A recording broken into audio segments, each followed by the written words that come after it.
All right, we're looking at question 19, and we have a cyclist, and two different forces are acting on the cyclist riding a bicycle. As we can see, he's applied force moving forward. Riding his bike is 150 newtons, and air resistance is pushing against him at 84 newtons. It says the total mass of the bicycle is 100 kilograms, which is the mass of the bike and the cyclist together. Based on this information, what is the acceleration of the cyclist? So we're looking for acceleration. Remember, acceleration is always going to be meters per second squared. That's the unit it's measured in, so we want to make sure we look for something like that. All right, so let's find the formula chart, okay? So if you look on the formula chart, you can find right here, force is equal, can y'all see that? It's kind of glary. Force is equal to mass times acceleration, or F is equal to ma. And that's exactly the formula we want to use. We want to put that over here. Force is equal to mass times acceleration. So remember when we learned about the formula triangle? If we're calculating for acceleration, we're going to have to flip our formula around a little bit.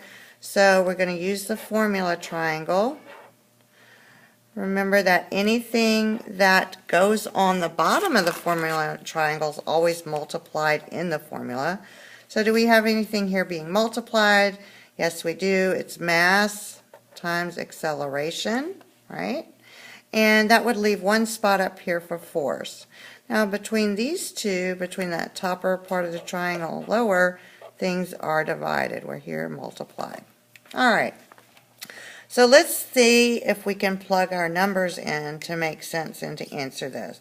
So we have mass and we have the force. Now when we're looking at these two forces, we know that we're going to have to subtract because they're opposite forces. So when you have opposite forces,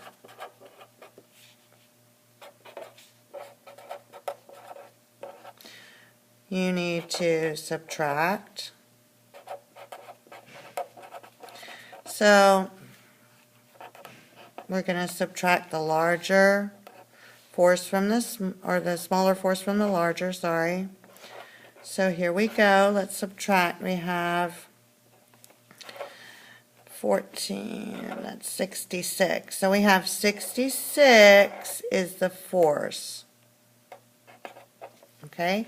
So now we have two units. We have force and we have mass. So the formula says if we multiply mass, if we divide the force by the mass, we'll get the acceleration. So if this is our force, 66